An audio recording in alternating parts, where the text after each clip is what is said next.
semuanya, bertemu lagi dengan Miss Angel. Apa kabar semuanya? Miss Angel harap hari ini kita semua sehat dan bahagia ya. Akhirnya kita bisa bertemu lagi bersama teman-teman di kelas.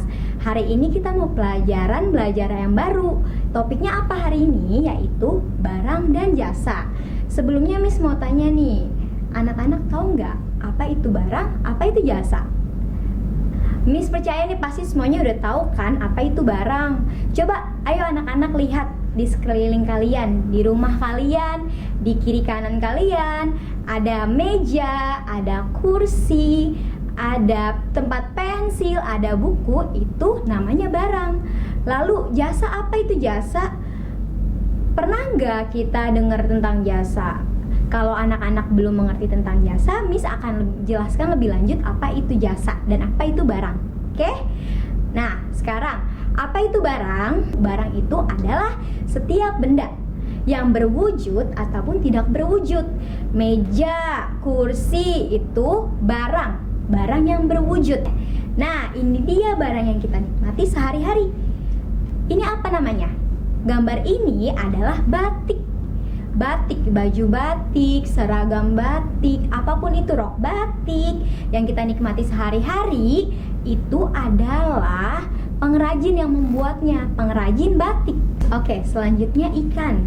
Ikan itu apa? Miss, aku makan ikan kemarin papi aku yang mancing ikannya. Iya, beberapa ada papinya yang mancing ikan atau kakaknya.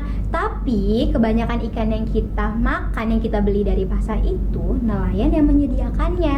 Nelayan yang menyediakan barang tersebut. Lalu ada daging yang suka kita makan di rumah itu hasil dari peternakan. Dan selanjutnya ada apa? Ada padi, beras. Padi itu akan menjadi beras. Beras yang kita makan sehari-hari, pagi, siang, dan malam, itu petani yang menyediakan beras tersebut. Lalu benang wol itu terbuat dari kulit hewan. Itu siapa yang menyediakan? Yaitu peternakan. Jadi itu adalah barang-barang yang kita nikmati sehari-hari. Nah, barang-barang yang kita nikmati sehari-hari itu disediakan oleh siapa sih? Nah, di Indonesia itu ada pekerjaan yang menghasilkan barang. Banyak sekali pekerjaan yang menghasilkan barang. Karena Indonesia punya sumber daya alam dan sumber daya manusia yang sangat banyak. Pekerjaan itu merupakan salah satu bentuk kegiatan ekonomi. Pada dasarnya, pekerjaan dibedakan menjadi dua, yaitu pekerjaan yang menghasilkan barang dan jasa. Sekarang kita mau lihat dulu pekerjaan yang menghasilkan barang. Pertama, petani. Tadi petani menghasilkan apa di gambar sebelumnya? Ya, betul, beras. Padi yang menjadi beras. Petani itu menghasilkan padi dan beras yang kita konsumsi sehari-hari. Lalu nelayan itu menyediakan apa anak-anak? Ikan. Pintar sekali. Nelayan menyediakan ikan, menghasilkan barang yaitu ikan yang bisa kita konsumsi sehari-hari. Lalu peternak. Tadi apa hasil peternakan? Yes, good. Ada sapi, daging, ada apa lagi? Susu dan telur. Lalu pengrajin itu menghasilkan apa? Menghasilkan batik, pengrajin batik. Lalu kayu, bisa lemari, bisa kursi, bisa meja. Nah, ini dia pekerjaan yang menghasilkan barang. Tapi tidak hanya 4 pekerjaan ini, masih banyak pekerjaan yang lainnya yang menghasilkan barang. Ini Miss kasih contoh 4. Nanti kita lihat lagi contoh yang lainnya ya. Oke, selanjutnya kita mau belajar tentang jasa. Nah, ini dia jasa yang kita nikmati sehari-hari. Nah, anak-anak, kita sekarang sedang belajar. Miss Angel guru, anak-anak siswa. Nah, apa jasa yang siswa nikmati, yang anak-anak nikmati? Yaitu pendidikan. Nah, guru itu menyediakan jasa pendidikan yang mengajar anak-anak seperti Miss Angel sekarang. Miss Angel adalah pekerjaan yang menghasilkan, yang memberikan jasa, melayani anak-anak untuk belajar. Lalu, kalau anak-anak sakit, panas, atau giginya sedang sakit, nah anak-anak kemana perginya? Ya, betul, ke dokter. Nah, dokter itu adalah salah satu pekerjaan yang menyediakan jasa. Jasa apa?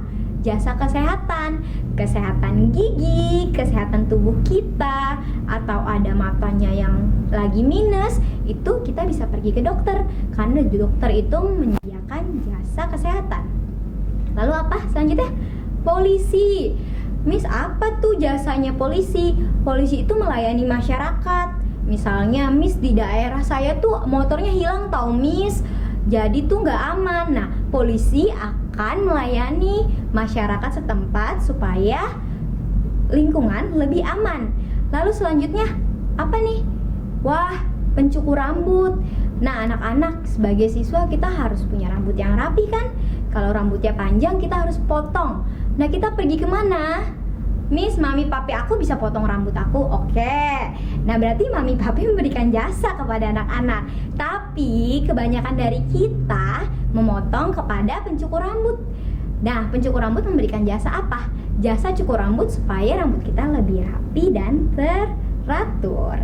Itulah contoh-contoh jasa yang kita nikmati di kehidupan kita sehari-hari anak-anak.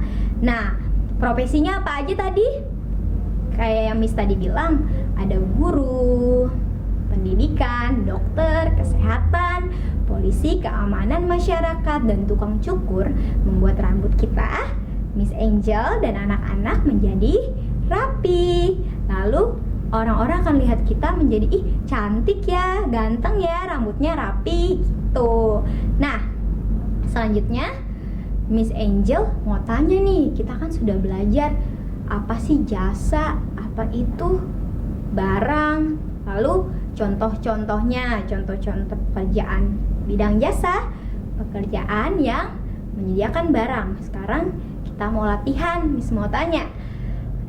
Pertanyaan nomor 1, dokter bekerja di bidang, siapa yang bisa jawab? Good, dokter bekerja di bidang jasa. Good job anak-anak, dokter bekerja di bidang jasa. Lalu pertanyaan selanjutnya, pembuat baju batik disebut pengrajin. Good job, pembuat baju batik disebut pengrajin.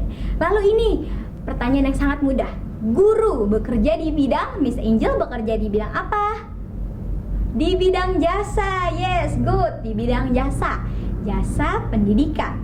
Nah, penangkap ikan di laut disebut nelayan. Good job, pintar sekali anak-anak ya.